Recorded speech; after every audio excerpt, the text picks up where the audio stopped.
주를 위한 이곳에 예배하는 자들 중에 그가 찾는 이 없어 주님께서 슬퍼하시네. 주님이 찾으시는 그 한 사람 그 예배자, 내가 그 사람 되기 간절히 주께 예배하네. 주 은혜로 이곳에 서 있네. 주 임재에 엎드려 절하네. 그 하늘 것도 난 필요함네. 주님만 경배해.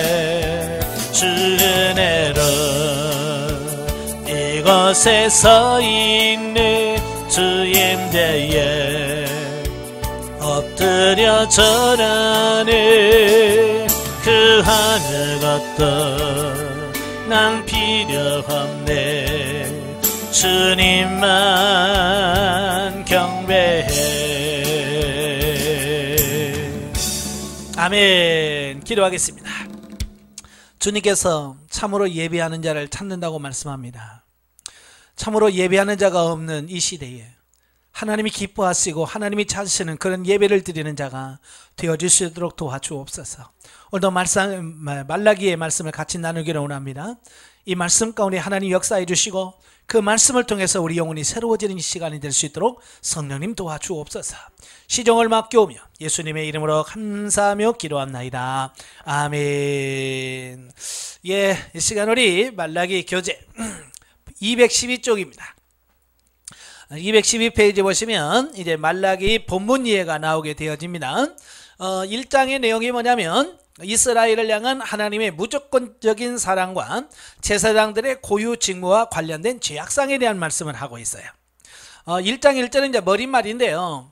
그러니까 말라기는 그 구약의 마지막에 위치한 책이죠.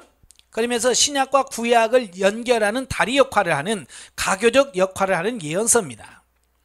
그래서 1차적으로는 바벨론 포로 귀환 약 1세기가 지난 즈음에 불신앙적인 이스라엘 백성들의 그 영적인 각성을 촉구하고 또한 만세대의 성도들로 하여금 하나님 나라 시민으로서의 부끄러움 없는 삶을 살도록 하기 위해서 기록해 준 말씀이다 라고 하는 말씀이, 자, 그래서 그 중에서 보면은 본서의 머릿말에 해당되는 부분으로서 저자 및 신적 기원과 여호와의 경고 등을 밝히고 있습니다. 근데 여기서 경고라고 하는 말은 하나님의 엄중한 심판을 경고하는 예언을 가리킨다라는 겁니다. 주로 이제 경고라고 하는 말은 언제 줍니까? 위험할 때 주는 거예요. 오늘 저도 이제 자동차 운전을 하는데 운전할 때 위험한 구간이 오면 내비가 띠링띠링 위험 구간입니다. 속도를 줄이세요. 이렇게 가르쳐 준단 말이에요. 그러니까 여기는 위험하구나. 그래서 경고를 받잖아요. 그래서 경고를 듣고 내가 조심하면 사고가 안 나. 근데 그런 경고를 못 들으면 어떻게 될까요? 그냥 막 하다가 위험해서 내가 사고 날 수도 있잖아요. 그러니까 하나님께서 하도 하나님 말씀대로 우리 살지 못하니까 우리들에게 경고의 메시지를 주는 겁니다. 너 그러다 혼난다. 너 그러다 맴매 맞는다. 이게 하나님께서 경고하시는 겁니다. 그러니까 이 말라기에서는 주전 430년 전에 기록된 말씀이에요. 그러니까 그 시대에 이 성도들이 예배를 제대로 안 드리는 겁니다. 예배를 잘 안 드리는 거예요. 그래서 거기에 대해서 하나님께서 경고의 메시지를 주고 있는데요. 바로 이 말씀은 오늘날 이 시대에 오늘 이 시대에 예배를 드리지만 하나님이 찾으시는 그런 예배를 드리지 않는 저와 여러분들에게 주시는 메시지라고 합니다. 아시겠죠? 그러니까 우리 내게 주신 말씀이라고 하는 말씀으로 기억하시고 이 말라기를 보셔야 돼요. 자, 2절부터 5절까지 보면 이스라엘 향한 하나님의 무조건적인 사랑. 자, 본서는 말라기 선지자가 선포한 6편의 설교로 구성되어 있습니다. 4장밖에 안 되지만 6편의 설교가 있어요. 그 중에서 첫 번째 설교가 뭐냐면 하나님께서 세부적으로 이스라엘의 죄악을 책망하고 경고하기에 앞서 과거 하나님께서 이스라엘 백성을 향해 베푸신 사랑을 상기시키면서 이 사랑에 대하여 감사할 줄 모르는 이스라엘의 영적 각성을 촉구하고 있습니다. 예. 그러니까 자식이 부모의 사랑을 깨달으면 효자가 돼요. 그죠? 근데 부모의 은혜를 기억하지 못하면 불효자가 되는 거예요. 근데 효자 불효자는 다른 거 없어요. 부모님의 은혜를 제대로 알고 있느냐 못하느니. 이스라엘 백성도 마찬가지예요. 하나님께서 그들에게 엄청난 사랑을 퍼부었는데도 이스라엘 백성들은 하나님 언제 우리를 사랑했어요? 라고 말하는 거예요. 하나님의 은혜를 전혀 기억하지 못하는 거예요. 오늘 본문에 보니까 뭐라고 되냐면 내가 너희를 사랑하노라 라고 하나님 말씀하시니까 이스라엘 백성들이 말해요. 아니 주께 어떻게 우리를 사랑하셨단 말입니까? 하나님 반문하는 겁니다. 아마 여러분도 그러실 거예요. 예, 저도 이제 예전에 참 막 은혜 받고 방언 통역 받아서 막 기도하는데 하나님 뭐라고 그러냐면 사랑하는 아들아 내가 너를 사랑하노라 막 그러는 거예요. 그래서 막 처음에는 막 눈물 콧물 짜면서 그래요 감사합니다 그랬죠. 근데 한 2달이 가도 여전히 문제는 있고 여전히 어렵고 맨날 기도만 하면 내가 너를 사랑한다 그러는데 뭐 돈은 안 들어오지, 뭐 교회 부흥도 안 되지. 그러니까 제가 뭐라고 그런 줄 알아요? 하나님 사랑한다면서요. 뭐 사랑한다면 뭐 돈도 안 주고 뭐 교회도 부흥 안 시키고 뭐예요? 라고 말했던 제가 그 기억이 지금도 나요. 예. 왜냐면 우리 사람들은 꼭 현실적으로 뭘 줘야만 그게 사랑이라고 생각하는 거야. 근데 자식도 부모가 나를 사랑한다 그러면 논다 팔아가지고 막 주면 아 엄마가 나를 사랑하나 보다 아버지가 나를 사랑한다 그러지. 근데 말로만 야 아들아 사랑한다 그러면 그게 사랑이 와닿지가 않아. 근데 그 사랑이 뭐냐면 나를 이 땅에 낳게 하신 그 자체가 사랑이거든요. 그죠? 하나님이 부모가 나를 이 세상에 존재하게 한 게 뭐냐면 사랑 때문에 나를 낳게 한 거거든요. 근데 그걸 몰라. 그러니까 끄떡하면 왜 나가지 날 낳아가지고 그죠? 힘들면 왜 나 같은 걸 낳아가지고 왜 내 허락도 없이 애 낳냐는 거야. 아니 자식 허락 먹고 애 낳는 사람 어디 있어? 근데 엄마 마음대로 왜 낳냐고 이 따지는 이 불효자가 있으니 이걸 어떻게 한디야? 예? 예. 지금 우리가 지금 그러고 있다고 말이에요. 우리가 하나님의 사랑을 얼마나 깨닫고 있는가? 이게 못 깨달으면 하나님이 이렇게 원망하고 불평할 수밖에 없다는 걸 말씀해 주고 있습니다. 특별히 여기서 하나님께서는 에서로 대변하는 에돔과 야곱으로 대변되는 이스라엘의 운명을 대비시켜서 이스라엘 향한 하나님의 사랑이 얼마나 큰지를 보여주고 있다는 겁니다. 그러니까 이스라엘 백성이 어떻게 우리를 사랑했습니까? 라고 질문하는 거예요. 그러니까 하나님께서 야 내가 너희를 선택했다. 예, 선택했다. 이 선택이 뭐냐 하나님의 사랑이라고 하는 겁니다. 자 그러면서 야곱과 에서를 비교하면서 내가 에서를 미워하고 야곱을 사랑했다라고 말하는 겁니다. 사실 야곱과 에서를 비교해보면 누가 나아요? 에서가 훨씬 낫지요. 법적으로도 장자예요. 그런 남자처럼 생겼어요. 네? 리더십도 있어요. 네? 장가도 빨리 갔어요. 근데 야곱은 뭐야? 맨날 빈둥빈둥 놀기만 하고 엄마 뒷공문이나 떠나다니면서 75, 80이 나도 장가도 못 가고 빌빌거리고 있은 거예요. 그러니까 이 아버지 입장에서는 이 마음이 안 드는 거죠.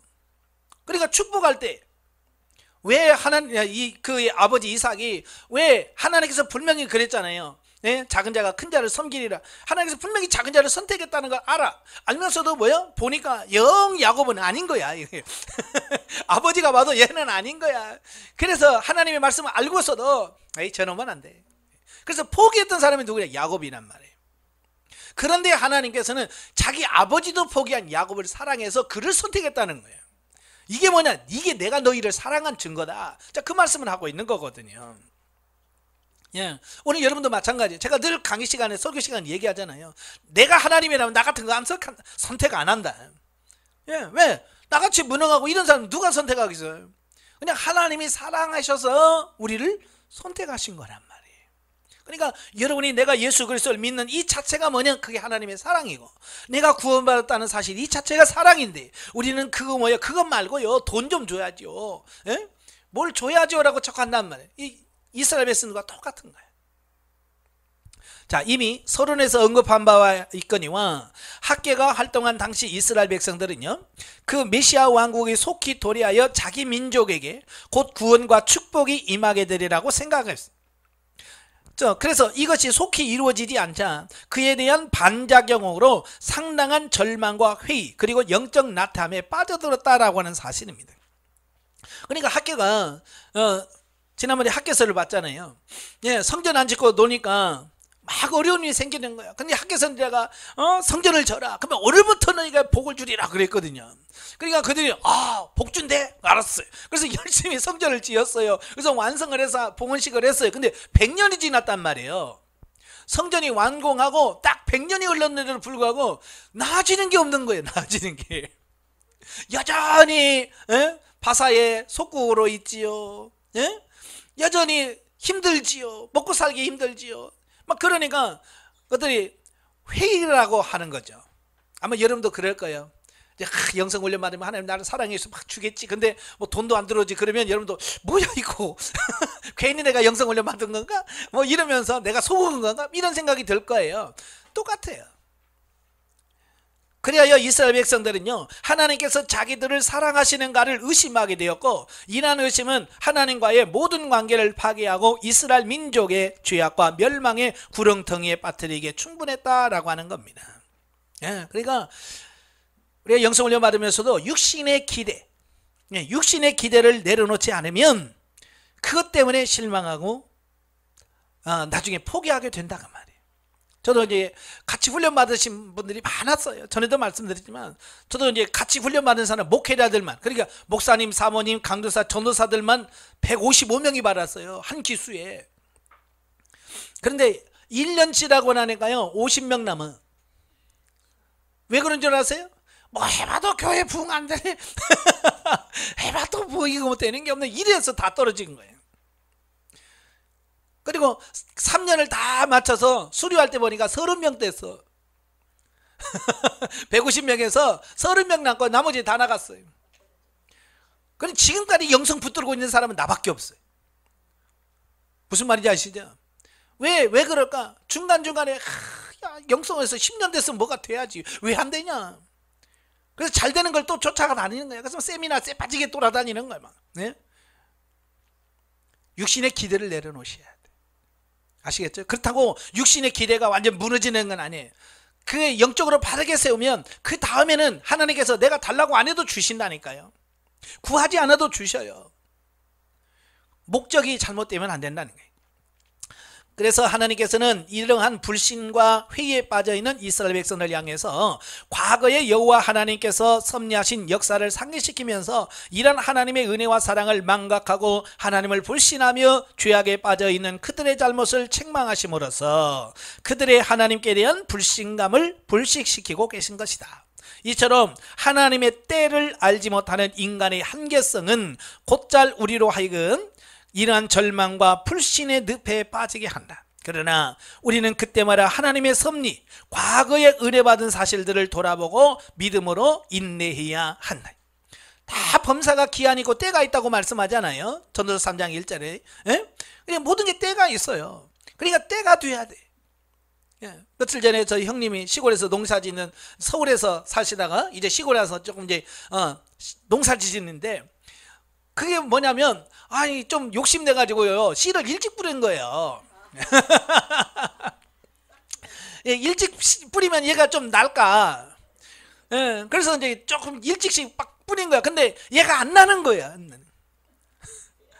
그러니까 얘가 왜 안 나서 파니까 이제 거기서 싹이 요만하게 나는 거야. 그러면서 하는 말이 뭐냐면 일찍 심은다고 되는 게 아니라 다 얘가 싹이 나는 때가 있다는 거예요. 하나님이 정해놓은 시간표가 있어요. 그래서 먼저 심어놔도 그게 그냥 가만히 있다가 그때가 기온이 되고 습도가 되고 차야 얘가 싹이 나는 거예요. 여러분 식물도 하나님이 정한 때에 싹이 나. 마찬가지예요. 우리 영적인 부분도 마찬가지예요. 다 하나님이 정한 때가 있어요. 저와 여러분들에게 이미 다 스케줄이 다 짜려 있어요. 그래서 훈련 잘 받아라. 여리고 무너지면 내가 이거 줄게. 너 생명나게 되면 요거 줄게. 하나님께서 시간표가 다 있어요. 근데 우리는 미리 왜 안 줘요? 왜 안 줘요? 라고 하고 있단 말이에요. 기다려라고요. 아시겠죠? 기다리면 때가 되면 하나님께서 다 주신다고 하는 것을 보게 됩니다. 중요한 건 뭐냐? 지금 우리는 열매 맺고 뭘 얻는 게 중요한 것이 아니라 내가 영적으로 바르게 세워지는 게 중요한 거예요. 세워지면 그 다음부터는 하나님께서요, 내가 감당할 수 없을 만큼 주셔요. 6절부터 14절까지면 제사장들의 고유 직무와 관련된 죄악상에 대한 말씀이에요. 자, 본문은 말라기 선자의 두 번째 설교인데요, 이스라엘 백성들이 영적 지도자라고 할 수 있는 제사장들의 죄악상들을 보도하고 있습니다. 자, 본문에서 지적되고 있는 제사장들의 죄악은 하나님을 경외치 아니하고 멸시한 죄였다는 겁니다. 하나님을 섬기고 하나님을 경외해야 될 그들이 하나님을 도리어 멸시했다고 하는 겁니다. 다시 말해서 그들은 백성을 대표해서 하나님께 제사를 드리고 또 백성들을 하나님의 율법을 가르쳐서 성결하게 할 의무가 있었던 영적 지도자들로서 백성들의 모범이 되어야 했음에도 불구하고 그들 스스로 하나님의 말씀을 거스려 하나님께 흠있고 병든 제물을 바침으로써 하나님의 거룩한 제단을 더럽히는 등 하나님을 멸시하는 죄를 범하였다라고 하는 사실입니다. 예. 이들이 이러한 가증한 행위는 당시 사회적으로 어려웠던 경제 사정으로 인해 온전치 못한 재물을 금지시켰다면 백성들이 재물을 가져오지 않음으로써 자신들의 생계의 주 공급원이 끊어질 것을 염려한 데서 기인한 거다. 예, 그러니까 시대적으로 보면 제사장들이 왜 그렇게 할 수밖에 없는가 이해가 돼요. 사람들이 어려우니까 헌금도 안 내는 겁니다. 그죠? 헌금을 안 내, 11조를 안 내는 겁니다. 제사를 안 드리는 겁니다. 가져와도 병든 거 가져오는 거야. 근데 야, 하나님 말씀에 이런 거 드리지 말라고 그랬지. 그러면 그것마저 안 가져오면 뭐 먹고 살아? 그죠? 그러니까 먹고 살기 위해서 어떻게 해요?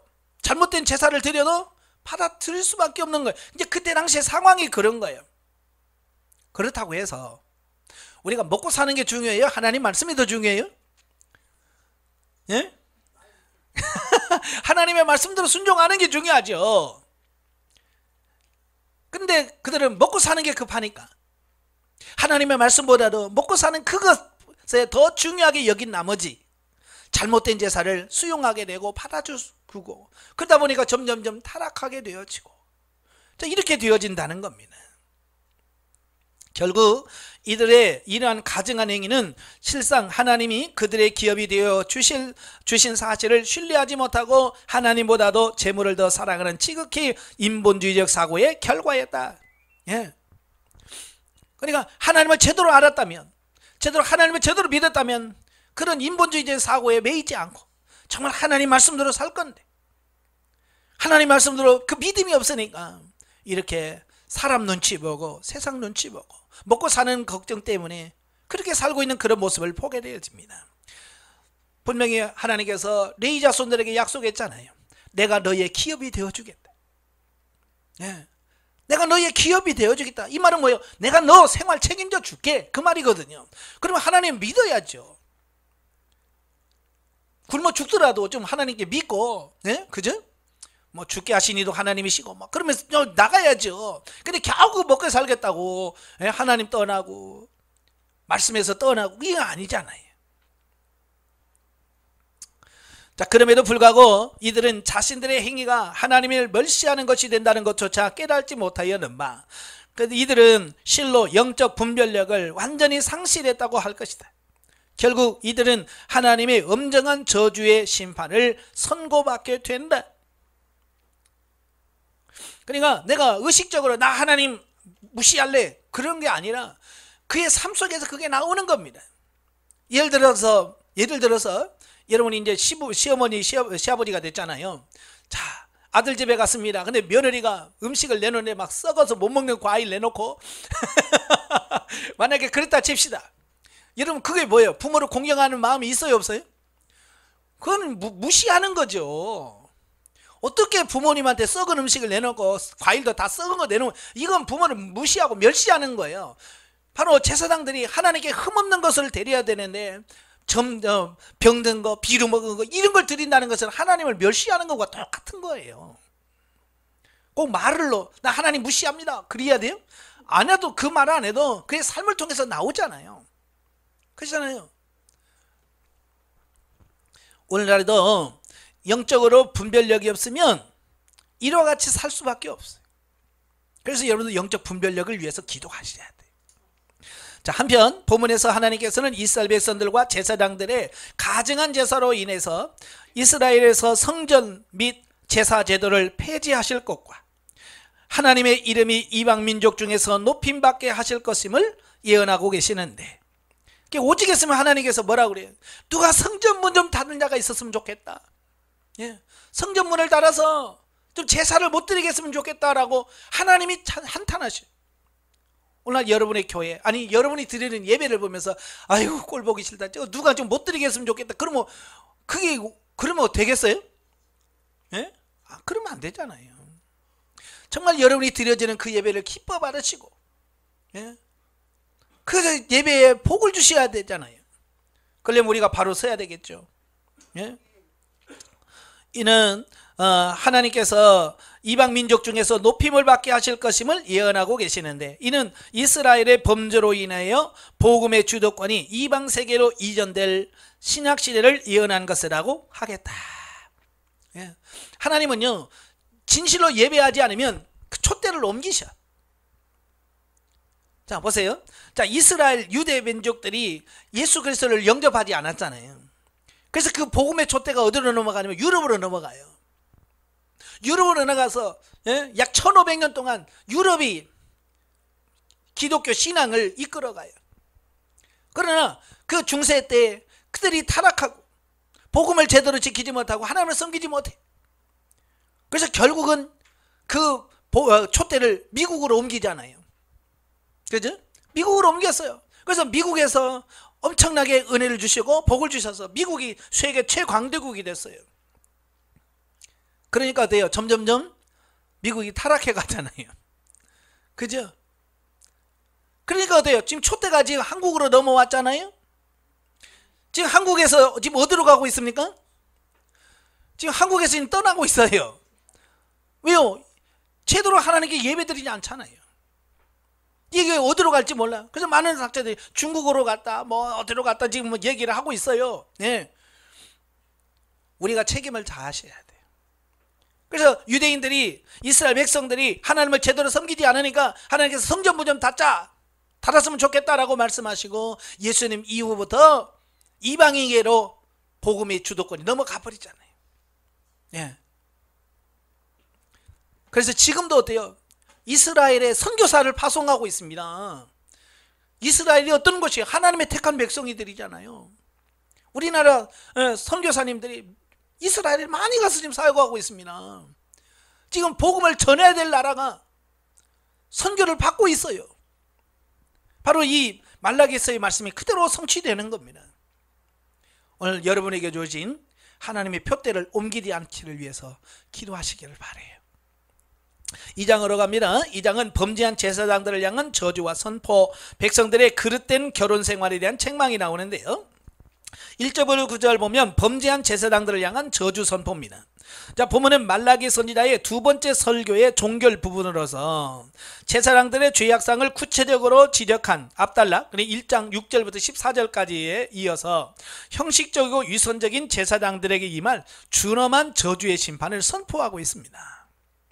그러니까 하나님께서 사명을 주었는데 그 사명을 제대로 감당하지 못하면 거기에 걸맞는 하나님의 심판, 거기에 맞는 하나님의 심판이 있다라고 하는 것을 기억하셔야 돼요.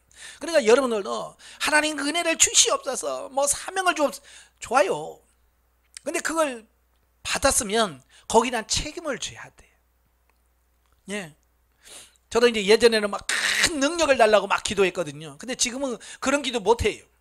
왜? 주면 내가 감당해야 되는데, 내가 감당 못하면 그 책임을 내가 져야 되는데, 그래서 저는 책임을 하나님께 떠맡겼어. 하나님이 알아서 주십시오. 하나님이 알아서 내가 일할 만큼만 주세요. 그래야 나중에 가서 하나님이 주셨잖아요. 내가 하나님께서 변명할 게 있잖아요. 옛날에는 내 주제를 파악하지 못하고 주여 믿습니다, 능력을 주시옵소서 막 그랬고 말했거든요. 근데 내 주제 파악을 조금 하고 보니까 내가 그렇게 크게 일할 일꾼은 아니야. 예. 뭐 큰 뭐 백화점 할 수 있는 능력은 안 되고 조그마한 시골 전빵 할 수 있는 능력이야, 영적으로. 그러니까 거기에 대해서 이제 욕심이 없어요. 하나님께서 내가 감당할 수 있을 만큼만 주십시오. 감당할 수 있는 것만 주십시오 라고 하는. 그래서 감당할 수 있으면 되는 거예요. 즉 보면은 하나님을 진심으로 경외하고 영화롭게 하는 마음이 없이 하나님께 드려야 할 제물로 자신들의 탐욕만 채움으로써 레위 언약을 파기하고 참다운 제사장의 모습을 상실한 자들을 향한 저주의 선포와 함께 그 당위성을 보여주고 있습니다. 선민 이스라엘의 제사장은 하나님과 백성들 사이에서 중보자 역할을 수행해야 되는 책임을 갖고 있고요. 따라서 제사장들은 사람들 앞에서 하나님을 대신해서 하나님의 율법을 가르쳐야 돼요. 그죠? 제사장들은 하나님의 율법을 가르쳐야 되고요. 또 하나님의 축복을 백성들에게 선포해야 할 책임이 있다. 그래서 목회자들이 이제는 하면서 손 들고 축복하잖아요. 뭐 이 목회자가 자격이 있어서가 아니에요. 하나님께서 너희는 축복하라 라고 하는 축복권을 주셨기 때문에 그 말씀에 의지해서 우리는 축복할 뿐이에요. 또 특별한 일에 대하여 하나님의 뜻을 물어볼 수 있는 자격이 있습니다. 그래서 제사장들이 입는 그 예복 앞에 흉패가 있습니다. 그 안에 우림과 둠빔이 있어서 하나님의 뜻을 물을 때 그걸 통해서 하나님의 뜻을 깨닫게 돼요. 아울러 하나님 앞에서 이스라엘의 예배를 보존하고 촉진하기 위해서 거룩성을 유지하고 중개 역할을 감당하는 것이 제사장의 대표적인 직책으로 여겨졌다. 예, 이것이 제사장들이 해야 할 일이고요, 역할인 거예요. 이것 때문에 제사장이 존재하는 거거든요. 이것이 없다면 제사장 존재할 이유가 없지요. 자, 오늘 이 시대로 마찬가지예요. 교회가 없다면 목회자가 존재할 이유가 없지요. 그죠? 예. 뭐 교회가 없는데 목회자가 있으면 뭐해요? 교회가 있기 때문에 그 교회를 이끌어 가기 위해서 목회자가 있는 거죠. 제사장도 마찬가지인 거예요. 그러나 말라기 당시의 제사장들은 이미 앞단락에서 언급했듯이 이러한 제사장들의 고유한 사명을 무시하고 오히려 그들 스스로 범죄함은 물론 백성들의 죄악을 조장하고 있었다. 이에 하나님께서는 그들을 철저히 심판하실 것을 선포하고 계신 것이다 라고 하는 겁니다. 예, 지도자가 중요한 것은 뭐냐면 단지 지도자만 죄짓는 게 아니에요. 지도자는 자기도 죄짓고 다른 성도들, 맡겨진 영혼들까지도 죄짓게 만드는 역할을 하는 게 지도자예요. 그래서 지도자가 중요한 겁니다. 그래서 지도자 한 명이 바로 세워지면 많은 영혼을 바른 길로 인도할 수 있고, 지도자 한 지도가 무너지면 그를 따르는 무리들이 다 잘못될 수 있다는 거예요. 그래서 여러분도 항상 지도자를 위해서 기도하셔야 돼요. 나라의 민족의 지도자를 위해서 기도하고, 예? 교회의 지도자를 위해서 기도하고, 여러분 교회의 지도자를 위해서 기도하고, 여러분 가정에서의 지도자, 가장, 그죠? 예, 남편이 가장일 수도 있고, 또는 남편이 하나님 믿지 않아서 아내가 영적 가장이 될 수도 있습니다.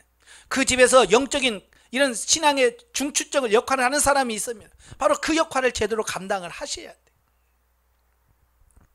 한편 하나님께서는 자신의 사명을 온전히 이행하지 못하는 제사장들에게 희생의 똥을 그 얼굴에 바를 것이라는 최악의 저주를 선포하고 계신, 여러분 얼마나 하나님이 열받았으면 저놈 얼굴에다가 똥칠을 해버리겠까 그럴까요?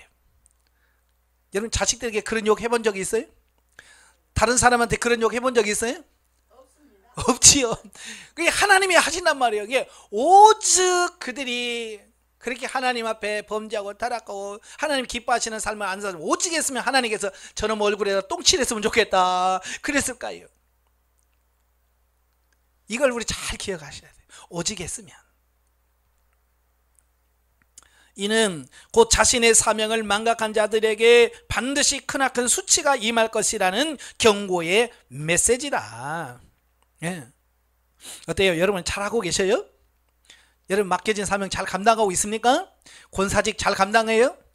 어떻게 집사직 감당합니까? 예, 잘 감당하셔야 돼요. 예. 그냥 준 게 아닙니다. 예. 마찬가지로 오늘날 우리들도 하나님께 맡긴 사명을 온전히 감당하지 못한다면 하나님의 저주를 면치 못할 것이다. 따라서 성도들은 성도로서의 본분을 다하며 그 맡은 바 사명 완수를 위해 최선을 다해야 할 것이다. 영적에 봅니다. 제사장 신분인 우리가 하나님 앞에 신령한 열매로 거룩한 성령의 열매로 드리지 아니하고 육신의 죄악으로 얼룩진 삶을 살았으면서도 하나님 앞에 당당하게 설 때가 얼마나 많은지 모른다. 무식하면 용감하다고 모르니까 내가 지금 범죄하고 타락해서 하나님 기뻐하지도 않은 일을 하면서도 얼마나 우리가 당당할 때가 많아요. 보면은 우리들이 육신 중심의 욕망을 따라 드리는 것은 하나님께서 받지 아니하시고 영적인 신령한 열매만 받으신다는 것을 말씀하고 있습니다. 그러므로 우리들은 헛된 열심으로 하지 말고 영적으로 장성하여 신령한 제물을 드리는 성도가 되어야 할 것이다. 아멘.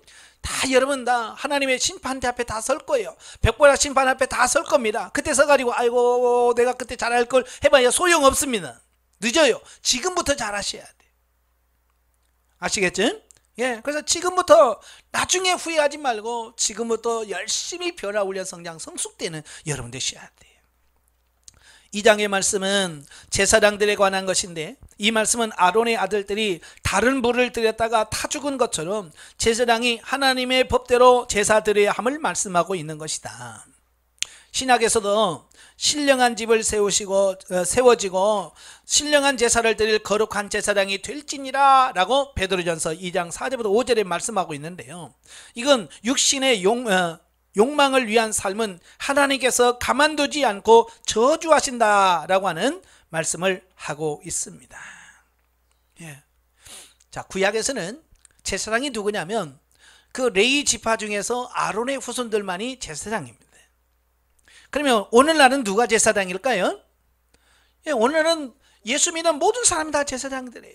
그래서 만인 제사장이란 말이에요. 가끔 우리는 성경에 제사장 그러면 목사님만 생각하는데요, 물론 목사도 제사장이에요.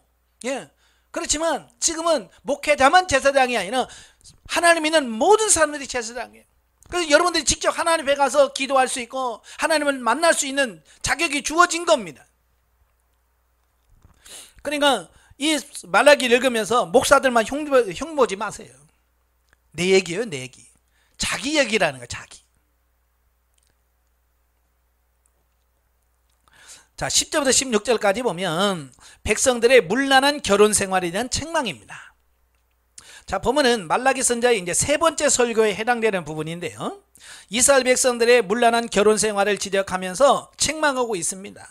즉 거룩하신 여호와 하나님을 아버지로 섬기는 이스라엘 백성들이 우상을 숭배하는 이방 여인과 불법적인 혼인을 하고 또 합법적인 결혼을 한 아내와는 이혼하는, 정말 하나님의 백성으로서는 해서는 안 될, 그러니까 백성의 도리와 하나님의 율법을 버리고 육체의 본성을 따라 행함으로써 언약 백성으로서의 순결을 상실한 죄악을 책망하고 있더라라고 하는 사실입니다.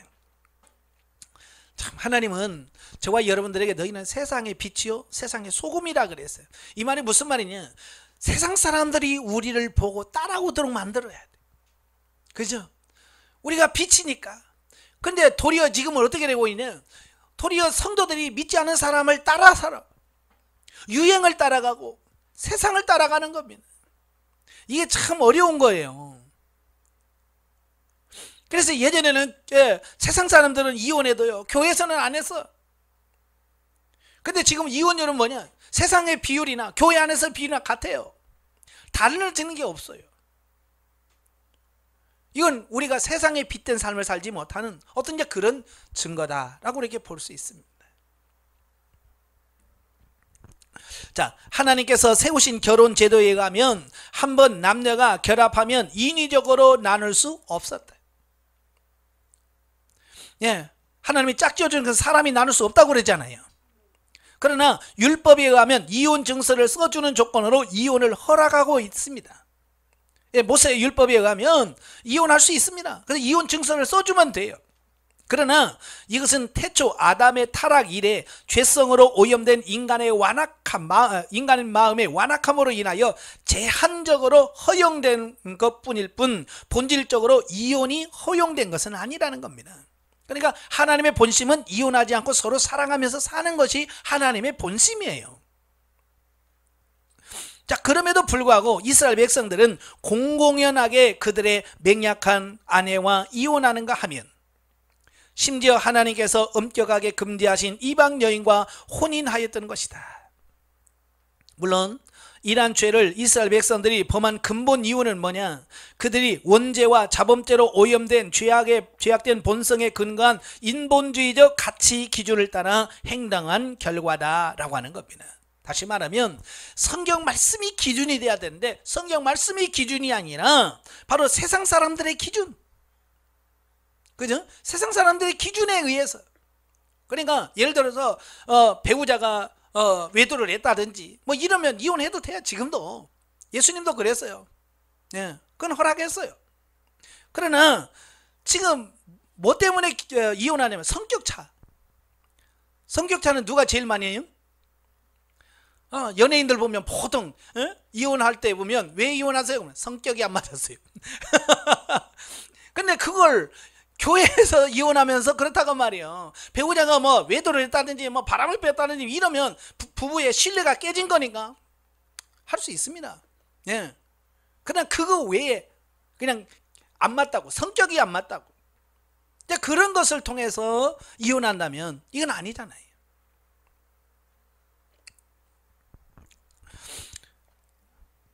우리의 삶의 기준은 세상의 기준이 아니에요. 하나님의 말씀이 기준이 돼야 돼요.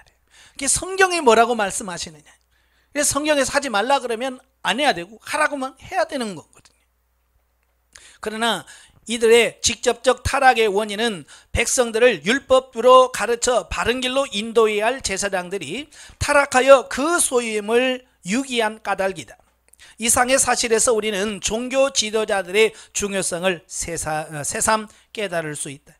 예. 예. 아까도 말한 것처럼 지도자가 정신을 바짝 차려야 돼요.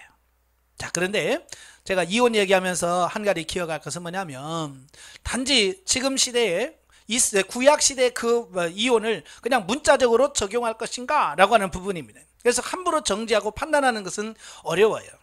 왜냐하면 교회에서 이혼하는 사람들이 많거든요. 근데 내가 이혼한 사람이 아니라 이혼 당한 사람도 많아.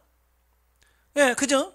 당연히 이혼 안 하려고 해도 상대방에 의해서 억지로 이혼했는데 이혼했다는 이유만으로 정지하고 판단하면 안 되죠. 그들도 역시 하나님의 자녀들이고 상처가 있는 분들이에요. 예, 제가 계시발전사적으로 연구하다 보니까 결혼은 결국 하나님과 우리와의 관계를 설명하기 위한 과정이에요. 그래서 구약에서 이혼하지 말라는 얘기는 결국 하나님을 버리지 말라는 말과 같은 거예요. 그래서 신약시대는 이혼해도 돼요. 육신과 이혼해도 돼. 근데 누구와 이혼하면 안 되냐면 하나님과 이혼하면 안 돼. 그걸 얘기하고 있더라고요.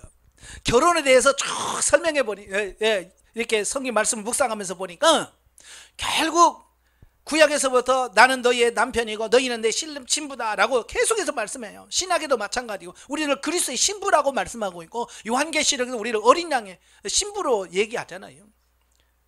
바로 이거예요. 정말 이혼하지 않는 건 뭐냐, 그냥 왼수같이 싸우면서 사는 거, 나 이혼 안 했어요, 나 불이 끝까지 그래서 살았어, 이게 아니라 정말 하나님과 나와의 관계에서 떨어지면 안 되는 이 부분을 중요하게 생각을 하게 돼요. 예. 근데 육신의 부부는 이혼 안 해도 하나님과 이혼한 사람들이 너무 많은 거야. 예, 그죠? 하나님과 이혼해서 그러면 구원 못 받습니다. 예. 제가 늘 대인관계 이야기하면서 말씀하잖아요. 사람의 부부관계는 하나님과 우리의 관계를 영적인 비유와 예표와 모형으로 보여준 거다.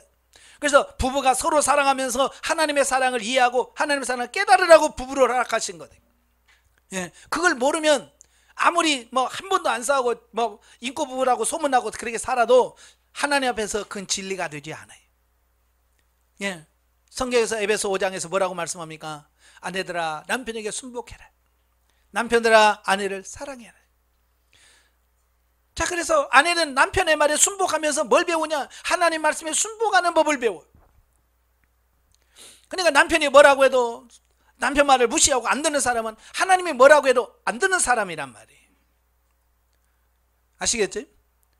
아내를 사랑하지 못하는 남자들은 하나님의 사랑을 이해를 못하는 겁니다. 그래서 아내를 사랑하는 사람만이 하나님의 사랑이 얼마나 큰지 그걸 아내를 사랑하면서 배우게 되었죠. 깨닫게 되는 거예요. 그래서 이 영적인 부부관계는 우리가 이 부부를 통해서 정확하게 인식을 하고 사시면 좋을 것 같아요.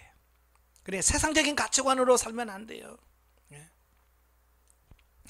17절에 보면 하나님의 공의를 의심하는 백성들의 죄.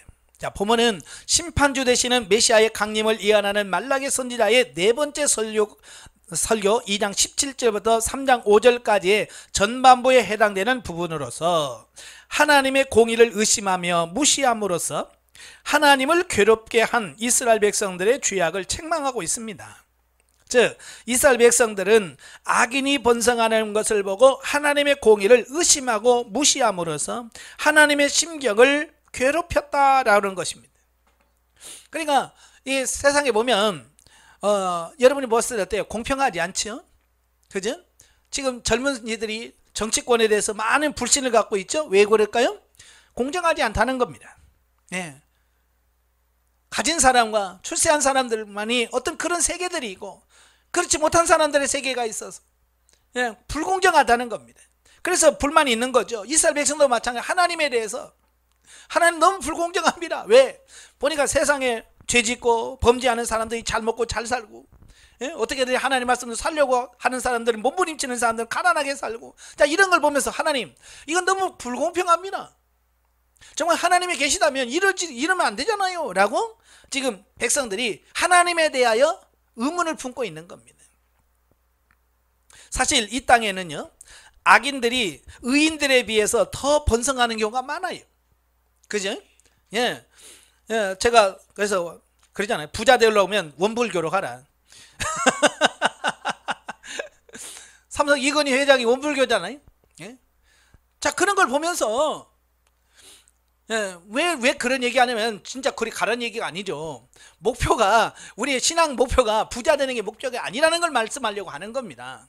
예, 하나님께서는 하나님의 택한 백성들이 그렇게 부자 안 만들어줘. 이유가 있어요. 하나님은 우리를 땅에서 잘 살려고 만드는 자가 아니에요. 아시겠죠? 저와 여러분 부르셔서 하나님 백성 삼은 것은 땅에서 재벌되라고 부르는 게 아니라 나중에 변화돼서 하나님의 나라 천국에서 재벌되라고 우리를 여기서 훈련시키는 겁니다. 그러니까 문자적으로 그런 걸 밖으로 보여지는 것 갖고 판단하면 안 돼요. 그래서 때문에 이 땅에서 경건하게 살고자 하는 성도들은 종종 본문의 이스라엘 백성과 같은 의문을 제기하게 됩니다. 그죠? 하나님 말씀을 살려고 하는 사람들은 의문을 기도. 정말 하나님이 계신다면 왜 나는 이렇게 기도하고 왜 이렇게 열심히 사는데 왜 나는 이렇게 안 되고 저 사람은 맨날 죄 짓고 저런데 왜 이렇게 잘 먹고 잘 삽니까? 이제 그런 의문을 가질 수 있어요. 저도 옛날에 다 해봤어요. 예, 저도 신학교 다니면서 진짜 학교를 가야 되는데 차비가 없는 거야.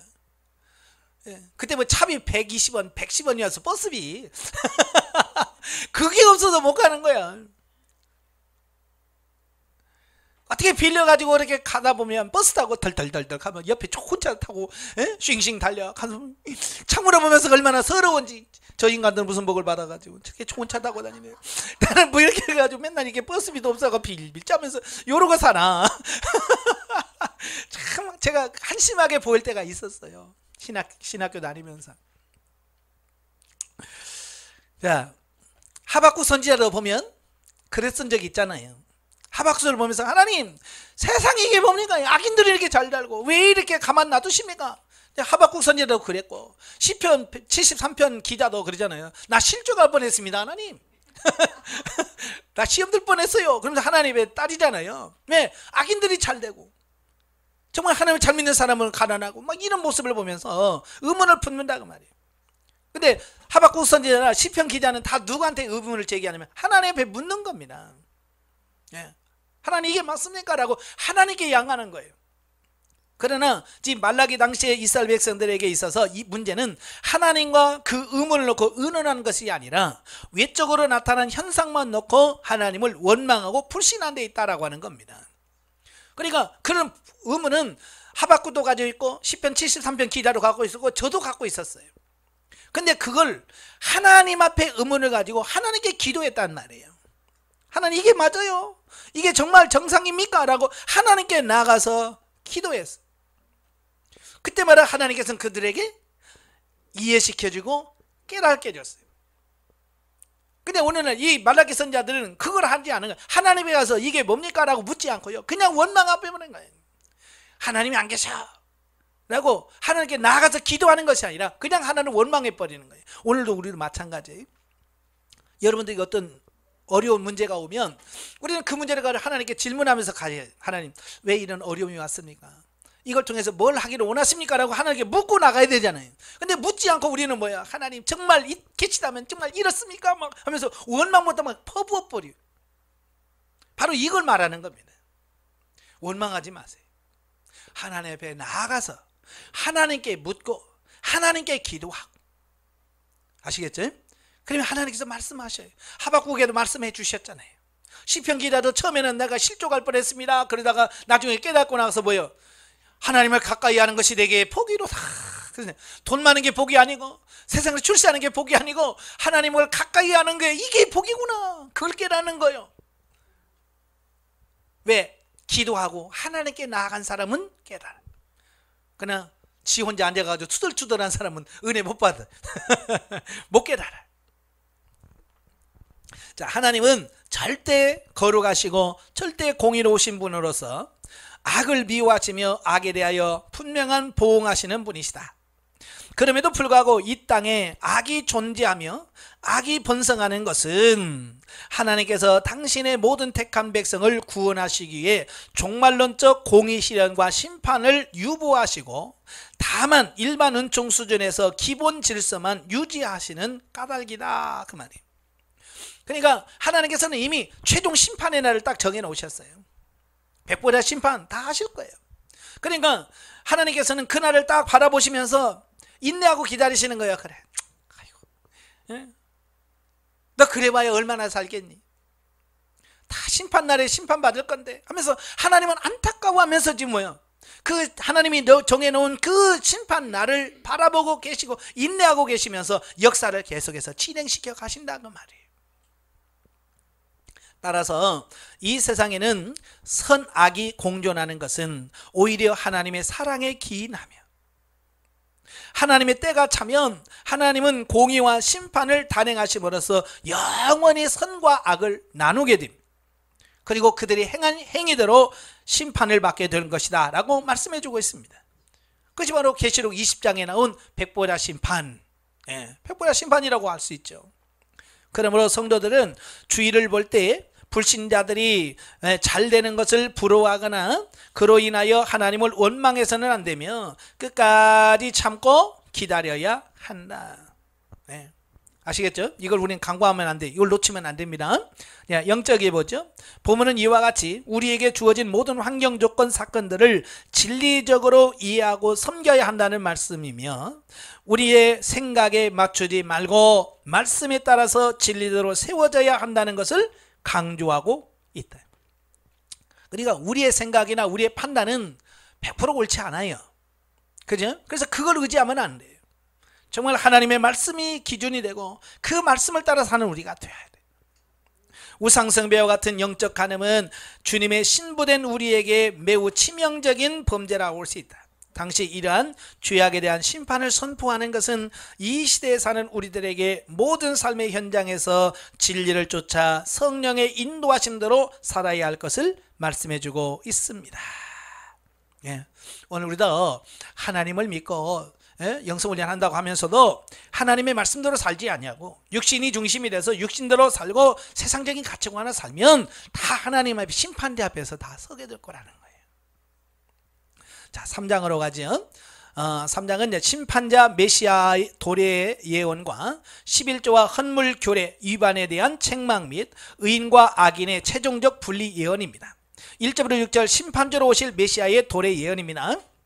자, 보면은 심판주 메시아 강림에 대한 대예언하는 말라기 선지자의 네 번째 설교의 후반부에 해당되는 부분으로서 하나님의 공의를 의심하고 무시한 이스라엘 백성들의 잘못을 책망한 압달락에 이어서 심판주 대신 메시아 도래를 예언함으로써 하나님의 공의를 의심하며 무시한 이스라엘 백성들에게 일종의 경고를 하고 있다라는 겁니다.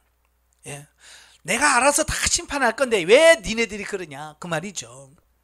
그래서 예수님은 두 번 이 땅에 오시죠. 초림과 재림입니다. 초림은 우리의 구원자로 오셔. 그래서 초림은 예수 그리스도를 믿는 모든 사람을 구원하시기 위해서 예수님이 오셔. 그러나 두 번째 예수님의 재림은 심판주로 오시는 겁니다. 예. 그래서 다 그때 와서 세상을 다 심판하실 거예요. 주지하다시피 이스라엘 백성들은요, 하나님의 종말론적 공의의 실현 및 심판이 유보되는 것으로 인하여 하나님의 공의를 의심하면서 무시하고 원망하기를 서슴지 않았다. 사실 하나님은 회개의 기회를 주시고자 유보하고 계시는데요, 예? 이건 사랑이거든요. 그죠? 그것을 이스라엘이 오해한 겁니다. 예, 오해한 거예요. 그래서 하나님 원망했던 거죠. 오늘 여러분도 마찬가지 많은 분들이 신앙생활하면서 하나님의 뜻을 오해하는 경우가 너무 많아요. 하나님은 그거 아닌데. 그렇죠? 예, 우리가 육신의 어떤 복을 안 주시는 것도 우리가 미워서 안 주는 게 아니잖아요. 우리를 영적으로 바로 세우고 하나님 나라에서 귀하게 귀한 상을 주시기 받도록 하려고 지금 이런 훈련을 시키시는데 우리는 그걸 하나님의 능력이 없어서 못 하시는 것으로 하나님이 아니면 하나님이 나를 미워해서 그런 것처럼 오해한단 말이에요. 오해를 내려놓으시기를 바래요. 예. 그러면서도 그들은 자신의 행위가 하나님을 괴롭게 하는 잘못된 일인조차도 깨달지 못하고 있었다.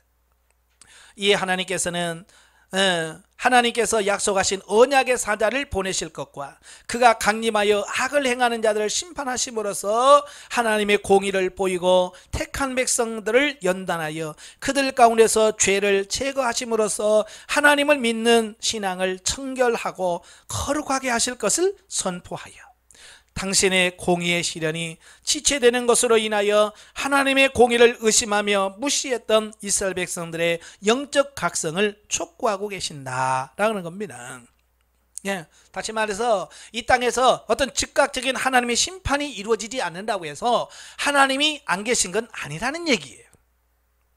예, 아까도 말한 것처럼 하나님께서는 우리들에게 회개할 기회를 주시는 겁니다. 회개할 기회를 주시고자 지금 하나님께서 유보하고 계시는 겁니다. 그래서 우리가 하나님을 원망하고 불평할 것이 아니라 하나님께서 주신 기회에 철저하게 회개하고 돌이켜서 하나님의 구원을 이루어가는 자가 되어야 된다 그 말입니다. 자, 7절부터 12절까지 보면 11조와 헌물 규례에 대한 책망입니다. 보면은 이스라엘의 그 타락을 책망하는 말라기 선지자의 그 5번째 설교입니다. 자, 하나님의 규례를 떠난 백성들의 죄를 지적하여 책망하고 하나님께 속히 돌이킬 것을 촉구하고 있다.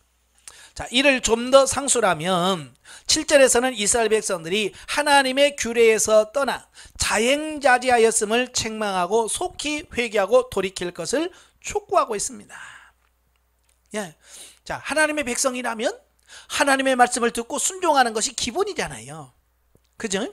자, 그런데 바로 이스라엘 백성은 그 기본을 잃어버리는 거예요. 그래서 도리어는 자기들이 뭘 잘못했는지를 모르는 거예요. 그래서 너희가 하나님을 떠났다 그러니까 뭐라고 그래요? 우리가 뭘 잘못했는데요? 이러고 있는 거예요. 여러분 혹시 그러고 있지는 않죠? 예? 네, 알아야 돼. 내가 뭘 잘못했는지 알아야 회개가 되죠. 모르니까 그들은 우리가 뭘 잘못했는데요 하나님? 그러니까 하나님께서 답답하니까 하나를 딱 꼬집어서 예를 들어서 설명해 주는 겁니다. 그래서 8절 9절에서 뭐라고 하냐면 이스라엘 백성들이 하나님의 규례를 떠난 구체적 신뢰 하나로 그들이 하나님께서 정하신 11조와 헌물을 속여 하나님의 것을 도적질하는 죄를 범했음과 그로 인하여 이스라엘 가운데 재앙이 임했음을 지적해 주고 있다. 예, 우리가 뭘 잘못했는데요? 그러니까 하나님께서 그래, 내가 너에게 명령한 11조와 헌물을 왜 안 드리냐? 왜 내 것을 도둑질하느냐? 라고 하나님께서 그걸 꼭 집어서 그들에게 지적해주고 있습니다. 자, 11조와 헌물은 뭐예요? 우리가 헌물이라는 게 하나님께 드리는 걸 말합니다. 11조라는 것은 우리가 소득의 10분의 1을 하나님께 드리는 겁니다. 자, 이 11조와 헌물은 뭐냐? 우리가 교회라 헌금하는 것은 뭐냐면 자신의 믿음과 헌신의 증거입니다. 아시겠죠? 예. 그래서 믿음이 식어지면 자연적으로 헌금이 줄게 돼 있어요. 여러분도 경험해 보셨죠? 옛날에 다 해봤잖아요. 기분 나쁘고 성질 나고 목사님 미우면 11조 안 되잖아. 안 해보셨어요? 예, 안 해보셨구나. 나도 옛날에 해봤는데. 왜냐면 그게 내 믿음의 표현이기 때문에 그게 믿음이 식으면 당연히 그게 안 내게 돼 있어요. 그러니까 11조 낼 때 아깝고 내지 말까 라고 할 때는 벌써 뭘 깨달았냐면 그 돈이 아까운 게 아니라 내 믿음이 식었구나, 하나님을 사랑하는 그 마음이 식었구나, 이걸 인식을 해야 되는데 우리는 그걸 이해를 못하고 자꾸 핑계를 대고 교회가 그러니까 목사가 그러니까 내가 내기 싫어서 안 내는 거야, 내 믿음이 없는 게 아니고, 자꾸 거기에서 합리화를 시키면서 정당화 시켜버리는 겁니다. 사실은 내 믿음이 식은 거예요. 지금 하나님께서 지적하려고 하는 게 그런 거예요. 끝으로 10절에서 12절에 보면 온전한 11조와 헌물을 바칠 것을 촉구하고 그것이 이행될 때에 축복에 대하여 언급해 주고 있습니다. 자, 이걸 본문을 우리가 잘 봐야 돼요. 많은 분들이 이 본문을 오해하는 경우가 많거든요. 그래서 저도 이제 11조 설교하시는 많은 분들을 보는데, 여러분 11조 하면 복 받습니다, 복 받으려면 11조를 하십시오 라고 그냥 문자적으로 설교하시는 분들이 많습니다. 저는 그렇게 보질 않아요. 방금 제가 뭐라고 그랬어요? 11조 헌물은 내 믿음의 표현이라고 그랬어요. 다시 말하면 여러분 11조 낸다고 하는 것은 믿음이 회복됐다는 얘기예요. 아시겠죠? 돈이 문제가 아니고 그 믿음이 회복되었다는 겁니다. 그러니까 이스라엘 백성이 11조를 안 했다는 말은 그들의 믿음이 식어졌다는 얘기고, 그들이 11조를 했다는 말은 그들의 믿음이 회복됐다는 얘기입니다. 그러니까 그 믿음이 회복되어지면 당연히 하나님과의 관계가 회복되어지고 하나님께서 당연히 그들에게 복을 주시게 돼 있다 그 말이에요. 그러니까 11조 했기 때문에 복 받는 게 아니고 믿음이 회복되어졌기 때문에 하나님의 복을 받는 겁니다. 근데 그 믿음이 회복된 걸 그냥 다 빼버리고, 여러분 11조 봐요, 복조 봐요, 성경에 나와 있잖아요. 이렇게 문자적으로 하니까 성도들이 크게 이해가 안 되는 거야. 또 돈 거들라고 11조 강조하는, 이렇게 오해해버린다는 말이에요. 왜 하나님께서 11조를 강조하는지, 그건 하나님께서 원하는 건 뭐예요? 믿음을 원하는 거예요. 믿음. 하나님이 원하시는 것은 믿음을 원하는 건데 다 믿음 빼놓고 믿음이 없는 상태에서 11조 하려니까 이게 아까운 거지. 그죠? 어떤 유튜버니까 11조 하면 지옥 간다 그런 내용도 하더라고요. 참말로. 그리고 11조는 구약의 산물이래. 지금 신약 시대는 11조 강조하면 안 된대. 11조 하면 지옥 간다는 거야. 근데 믿음 없는 사람들은 할렐루야지 그게. 그렇잖아요? 그렇지 않아도 믿음 없는 사람은 11조 내는 게 아까워가지고 어떻게 안 낼까 하고 있는데 그 말이 복음이죠 그들은. 그러니까 봐봐 지옥 간대잖아 11조 안 내래 뭐 이래져 버리는 거야. 그러니까 참 그걸 이용해 먹는 사람들이 이 11조 의미가 정확하게 뭔지를 몰라서 그래요. 여러분 하나님이 배가 고프고 막 하나님이 돈이 없어서 11조 내라고 그래요? 아니잖아요. 하나님께서 원하시는 건 믿음이에요. 믿음. 우리가 그래야 이게 오해가 없습니다. 자 이렇게 볼 때 본문은 단순히 이스라엘 백성들의 죄악을 책망한 것으로 그치지 않고 이스라엘 백성들에게 하나님과의 바른 관계 회복을 촉구함으로써 이스라엘 백성들이 진정으로 살 길을 제시하고 있는 겁니다. 관계 회복이 목적이지 11조가 목적이 아니에요. 아시겠죠? 그러니까 본문은 11조를 강조하는 것처럼 보이지만 결국은 하나님과 관계 회복을 말씀하고 있는 거예요. 또 13절부터 15절에 보면 경건하게 사는 삶에 대한 백성들의 회의. 보면은 최후 심판날에 있을 의인의 구원과 악인의 멸망에 대해서 예언하는 말라기의 6번째 설교에 해당되는 3장 13절 4장 3절까지 일련의 계시 부분으로서 의인이 고난받고 악인이 도리어 번영하는 모순된 현실 속에서 경건하게 사는 삶 자체의 회의를 태도를 지녔던 백성들의 잘잘못을 지적하고 책망하고 있는 내용이 나옵니다. 그러니까 현실을 보면 그들의 회의가 이해가 할 만도 해요. 예. 뭐 이렇게 기도하고 산들 무슨 의미가 있어? 내가 이렇게 착하게 산들 무슨 의미가 있어? 라고 하는 회의. 왜? 악한 사람이 너무 잘 되고 착하게 살려고 하는 사람은 자꾸 힘드니까. 이란 본문은 기념책에 의한 의인과 악인의 최종 분리 및 의인과 악인의 최종적인 결국을 예언하게 된 원인으로 주어졌다. 당시 이스라엘 백성들은요, 하나님을 섬기면 그에 따른 현세적 보상이 반드시 있을 것이라고 생각했어요. 그러나 현실의 상황은 그렇지 못하여 오히려 하나님을 믿고 섬기는 자들보다도 하나님을 모르는 불의한 자들이 더욱 번성하고 형통한 삶을 살았다. 이에 이스라엘 백성들은 하나님을 섬기는 일이 헛된 일이며 아무런 유익도 없는 무가치한 일이라고 생각하면서 하나님을 공의롭지도 공정하지도 않으며 교만한 자가 오히려 복되다고 말하는 등 실로 무지하고 교만하여 완악한 말로 함부로 내뱉음으로써 하나님을 대적하고 있습니다. 이것은 지극히 현세만 바라보고 생겨난 오해라고 할 수 있습니다. 그러니까 막 죄 짓는 사람이 잘 된단 말이에요. 그러니까 막 하나님 성경과 소용없네. 뭐 저렇게 죄 지어야 잘 되네. 나도 복 받으려면 죄 지어야지. 뭐 이런 거. 이건 뭐냐? 현실만 보기 때문에 그래요. 여러분, 이 세상은 현세만 있는 게 아니잖아요. 현세가 있고 내세가 있는 거예요. 그래서 우리는 이 둘 다 봐야지. 이는 당시 이스라엘 백성들이 하나님을 섬기는 목적이 단지 이 땅에서의 눈에 보이고 손에 잡히는 어떤 이익을 얻고자 함에 있었음을 보여주고 있습니다. 이들이 인한 죄악과 오해들은 하나님을 섬기는 그들의 목적이 잘못 설정된 데에서 비롯됐다.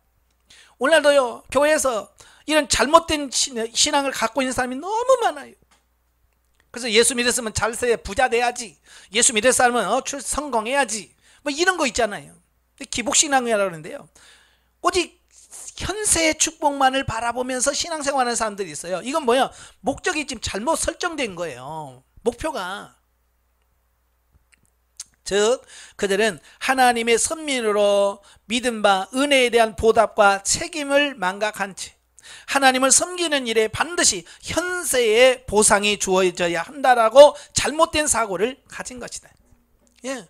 꼭 이 땅에서 뭔가를 다 받으려고 하는 거예요. 그러나 하나님을 섬기는 신앙은 영원한 삶과 관계된 것으로서 꼭 현세적인 보상을 기대해서는 안 된다. 물론 하나님께서 현세에서 전혀 보상이 없다는 얘기는 아니에요. 여러분이 영적으로 성장하면 땅에서뿐만 아니라 하나님의 나라에서 하나님의 복이 있어요. 그래서 현세에서 100배의 축복을 주고요, 내세에서 영생을 받지 못할 자가 없다고 그랬어요. 현세에서 분명히 하나님의 복이 있습니다. 그러나 그게 목적이 되어서는 안 된다는 얘기예요. 아시겠죠? 예. 나아가 하나님을 섬기는 신앙은 결코 흥정의 대상이 될 수 없는 것으로 영생의 축복을 보장받는 성도들이 하나님께 드릴 수 있는 애정의 표현이요 감사의 표현임을 직시해야 된다. 다시 말하면 복을 받기 위해서 우리가 신앙생활하는 것이 아니라 구원받은 은혜에 대한 자발적인 감사와 찬양으로 하나님을 섬겨야 된다, 이 말씀을 하고 있는 겁니다. 그래서 우리에게 가난하게 만드시는 거예요.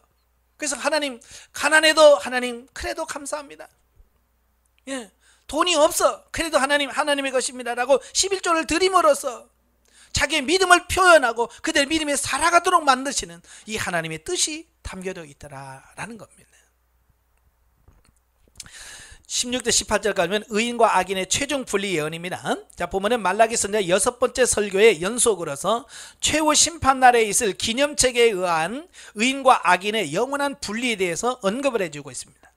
자, 좀 더 상수라면 먼저 16절은 하나님께서 앞서 13, 15절에서 언급한 바와 같이 완악한 말로 하나님을 대적하는 자와 대조되는 하나님을 경외하는 경건한 자들의 이름을 하나님의 기념책에 기록하셨음을 보도하고 있습니다.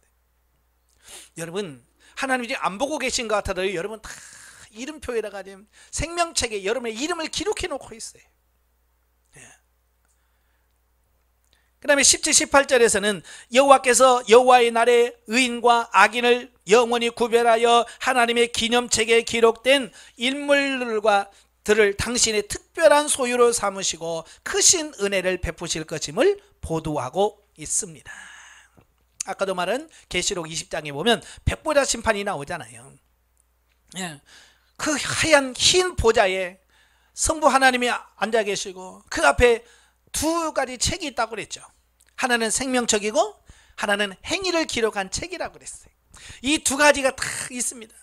그래서 구원받을 자의 명단이 행위록에 다 기록이 되어 있고 그 생명책에 기록이 되어 있고 그 나머지의 그의 모든 삶의 행적들이 다 행위록을 기록에 다 기록이 되어 있고요. 그 기록을 바탕으로 해서 심판이 이루어진다라고 말씀해 주고 있습니다. 그러니까 나중에 가서 하나님 앞에 변명할 게 없어요. 왜? 다 기록해 놓은 대로 하니까. 요즘은 참 옛날에는 도둑 넘으면 버티면 됐어요. 모르겠습니다. 기억이 안 나면 됩니다. 이러면 되잖아요. 근데 요즘에는 기억이 안 납니다 갖고는 안 돼. 왜? 저장해 놓는 게 너무 많은 거야. CCTV가 다 찍히고 있죠. 블랙박스가 찍고 있지요. 핸드폰이 다 녹음을 하고 있죠. 증거들이 너무 많은 거야. 그러니까 기억이 없습니다. 기억이 없다고요? 자 보세요 하고 딱 틀어주면 아무 말도 못하는 거야.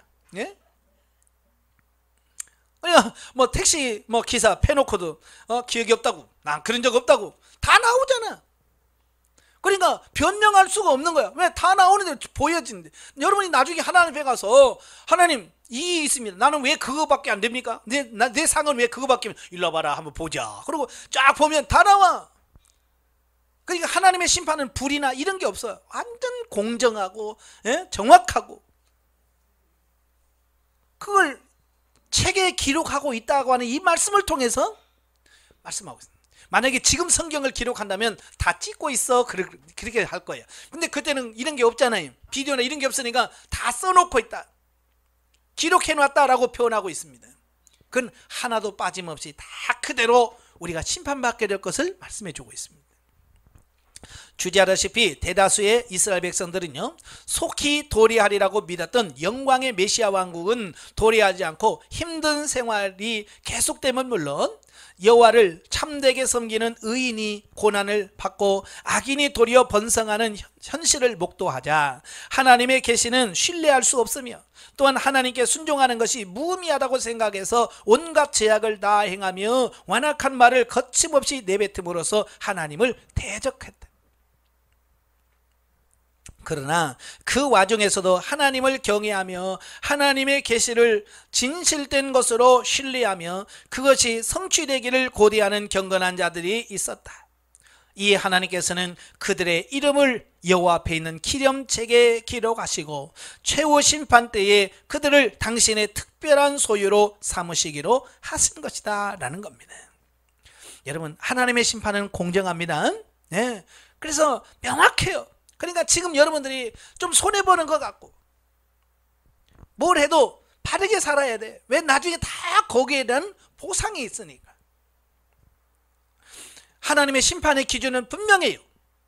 심은 대로 거두게 해주겠다. 너희가 행한 대로 내가 갚아주겠다. 이게 하나님의 기준이에요. 명확한 기준이에요. 그러니까 지금 여러분이 어떻게 살았냐에 따라서 여러분이 하나님에 가서 어떤 상을 받을 것이며 어떤 징계를 받을 것인가 다 결정해야 된다는 말이에요. 그러니까 지금 잘 살아야 돼요. 자, 한편 여기서 하나님의 특별한 소유가 될 자들은 1차적으로는 당시 하나님을 경외했던 이스라엘의 경건한 자들을 가리킨다. 그러나 궁극적으로는 경건한 이스라엘 백성들이 예표하고 있는 바 모든 영적 이스라엘 백성들 곧 성도들을 가리킨다. 여기서 말하는 특별한 소유는 오늘 저와 여러분, 하나님의 특별히 선택받아 구원받은 여러분들을 가리키는 말입니다. 즉 모든 성도들은 하나님의 생명책에 기록되었는 바 하나님의 택하신 족속이요 왕같은 제사장들이요 거룩한 나라요 그의 소유된 백성들로서 최후 심판 때에 하나님의 진노의 심판에서 구원함을 얻음은 물론 하나님의 크신 영광에 참여하게 될 것이다. 아멘. 하나님의 특별한 소유가 되시기를 바랍니다. 영적에 보죠. 하나님이 원하시는 것은 온전한 헌물을 원하신다.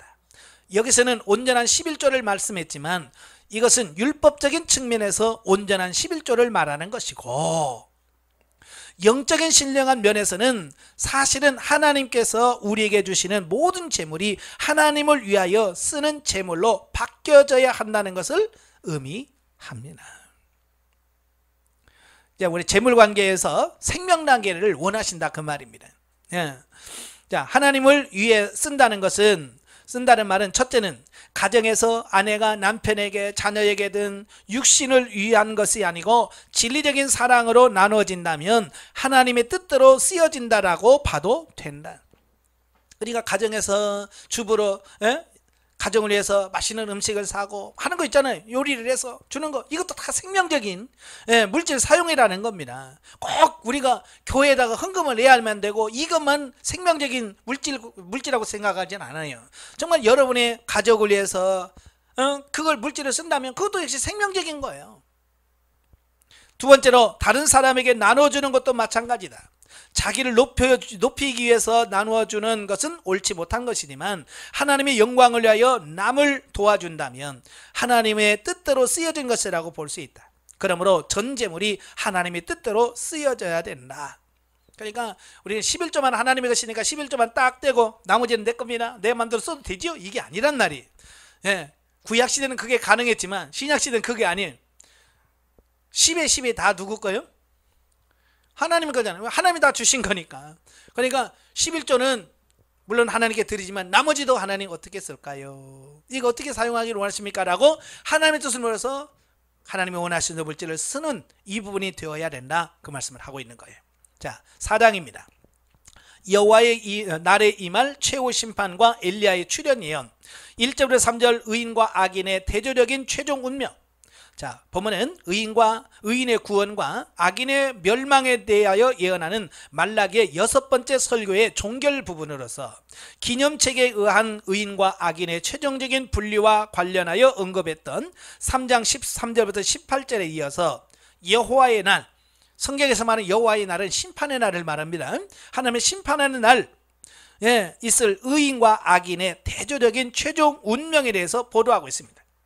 즉 보면은 최후의 심판날에 악한 자와 교만한 자에게 임할 두려운 형벌과 하나님을 경외하는 자에게 임할 놀라운 축복을 극명하게 대비시켜서 묘사함으로써 당시 이스라엘 백성 및 오고는 모든 세대의 성도들로 하여금 자발적으로 하나님을 경외하며 그의 말씀에 순종하도록 유도하고 있습니다. 사실 하나님은 그 종말론적 심판이 임하는 그날은 하나님을 대적하는 악인들에게는 철저히 멸망당하는 비극적인 날입니다. 그러나 하나님을 경외하는 의인들에게는 죄와 죽음으로부터 해방과 자유를 얻는 날이에요. 그러니까 이 하나님의 심판날은요, 극명하게 양면성을 가지고 있어요. 악인은 심판, 의인은 구원이라고 하는 같은 날이에요. 예수님이 심판하는 날, 재림하는 날인데 그 재림을 통해서 이 심판과 구원이 명확하게 분리가 되어지는 이 부분을 보게 돼요. 따라서 이 날은 악인들에게는 두려운 날이지만 성도에게는 기쁨의 날이요 축복의 날이다. 특별히 보면은 악인의 비극적인 운명의 모습을 불타는 초계 그리고 의인의 축복된 모습을 외양간에서 풀려나온 송아지에 비하여 악인과 의인의 상반된 두 운명을 잘 보여준다. 초계라는 건 뭡니까? 풀을 말려서 불태우면 타서 없어져 버리는 걸 말하고요. 그다음 의인은 뭐요? 외양간에서 풀려난 송아지의 비화. 시골에서 송아지 키워보신 분은 알 거예요. 옛날에 보면 외양간에다 송아지를 가둬놓잖아요. 자, 그러다가 외양간 문을 탁 열어놓으면 송아지는 그냥 발딱발딱 됩니다. 그 모습이 얼마나 이쁜지 몰라요. 그걸 보면서 많은 구원의 날에 의인들이 그렇게 하나님 앞에서 뛰면서 하나님을 찬양하는 영광의 날이 올 거다. 우린 그날을 소망하면서 살아야 돼. 아시겠죠? 자, 마지막 4절부터 6절은 엘리야 파송 약속입니다. 보면은 본서 전체의 결론이냐 구약 39권 전체의 마지막 결론에 해당되는 부분으로서 여호와의 날에 있을 심판이 있기 전에 엘리야를 이 땅에 파송할 것이라는 예언을 포도하고 있습니다. 네, 이러한 본문을 보면 하나님께서는 먼저 이스라엘 백성들에게 모세를 통해 주신 율법을 준수할 것을 촉구하고 하나님의 심판날이 이르기 전에 엘리야가 출현하게 될 것을 예언하시며 그가 행할 직무에 대하여도 말씀을 하고 있다라는 겁니다. 네. 자, 그런데 여기서 엘리야의 출현은 실제로 그가 육적으로 재현할 것을 말씀하는 것이 아니라는 겁니다. 다시 말하면 이 말은 죽었던 엘리야가 다시 이 세상에 태어날 거다 그런 말이 아니라는 말이에요. 이는 단지 엘리야의 심령과 능력을 가진 세례 요한의 출현을 예언하고 있는 겁니다. 그래서 예수님이 직접 얘기하잖아요. 오리란 엘리야가 왔다. 그가 누구냐? 세례 요한이다. 예수님이 직접 세례 요한이 그 말라기에서 예언한 그 엘리야라고 예수님께서 말씀하신 거죠. 그래서 엘리야는 하나님에 대한 참된 믿음과 경외심이 없던 시대에 이스라엘을 위한 종교 개혁자로서 회개의 사역을 위해 부름을 받았을 뿐만 아니라 많은 이스라엘 백성들을 하나님께 나아가게 한 능력을 가졌다는 점에서 완악한 세대의 심판을 수행하실 메시아의 선구자로서 이 땅에 와서 회개를 내친 세례 요한을 예표하기에 충분했다. 우리가 잘 아는 것처럼 엘리야 시대는 정말 아합 왕의 그 악한 시대예요. 예? 또 아달랴 때문에 이세벨 때문에 얼마나 타락했습니까? 그와 같은 때에 하나님의 믿음을 지키려고 투정했던 선지자가 바로 엘리야 선지자거든요. 바로 그와 같은 엘리야 같은 역할을 할 사람이 누구냐? 세례 요한이다. 예수님 당시 세례가 너무 악했단 말이에요. 그래서 세례 요한이 외쳤던 게 뭡니까? 회개하라. 천국이 가까워야 했다. 회개할 것을 촉구했잖아요. 그리고 세례 요한이 본문에 예언된 엘리야다는 사실은 예수 그리스도에 의해서 입증됐습니다. 하여튼 본문은 메시아의 선구자인 엘리야 곧 세례 요한의 출현을 예언함으로써 구약 전체를 마감하고 있어요. 그러니까 구약은 뭐예요? 오실 메시아, 오실 예수님에 대한 기록이 구약이에요. 자, 메시아의 길을 예비할 세례 요한의 사역으로서 시작되는 신약의 문을 자연스럽게 열고 있다. 예. 그래서 엘리야가 오음을 통해서 그 엘리야가 예수 그리스도의 길을 예비하고 이제 신약 시대 예수 그리스도의 시대가 열려지는 그런 역할을 하고 있습니다. 한편 여기서 우리가 한 가지 주목할 사실은 구약을 마감하는 본서의 최종적인 말이 하나님께 돌이키지 않는 자들에게는 저주가 임할 것이라는 경고를 하고 있다는 겁니다. 즉 구약 성경의 처음 책인 창세기가 어떻게 하여 저주가 이 땅에 들어왔는지를 보여준다면, 그렇죠? 창세기 3장에 하나님께서 먹지 말라고 선악과를 따먹음으로 인하여 죄가 들어왔죠. 네. 구약 전 성경의 마지막 책인 본서의 그 저주가 아직도 존재하여 우리를 위협하고 있음을 보여주고 있는 것이다. 그리고 신약의 처음이라고 할 수 있는 복음서는 이 저주로부터 인류를 벗어나게 해주고자 이 땅에 오신 메시아의 사역을 시작하고 있고요. 신약의 끝인 요한계시록에서는 이 저주로부터 완전히 벗어나 구원의 기쁨을 찬양하는 성도들의 모습을 끝을 맺고 있는 것이다. 여기서 우리는 성경의 놀라운 통일성과 일관성을 보게 됩니다. 자, 그러니까 성경은요 그냥 막 기록된 게 아니에요. 이게 성경은 처음부터 요한계시록까지 쫙 하나님의 구속사를 정확하게 꿰뚫고 있어요. 그래서 성경을 읽을 때는 이 순서대로 쫙 있는 게 제일 좋아요. 왜? 그 순서가 그냥 있는 게 아니에요. 날마다 하나님 말씀 묵상하시면서 승리하시기를 바랍니다. 기도하겠습니다. 은혜로우신 아버지, 말라기를 통해서 참 우리 이 시대에 우리들의 모습을 그대로 보여주시니 감사합니다. 정말로 예배 신령과 진정으로 예배하지 못하는 이 시대, 악인이 횡행하고 의인이 고난받는 이 시대에 정말로 오늘 말씀을 통해서 우리가 세상을 원망하고 불평할 것이 아니라 하나님의 역사하심을 바라보고 우리가 감사함으로 승리하는 우리 모두가 되어지게 하옵시며, 말씀을 날마다 묵상하며 하나님의 말씀대로 사라지는 우리가 되어지게 하옵소서. 예수님의 이름으로 감사하며 기도합나이다. 아멘. 하나님께 영광드립니다.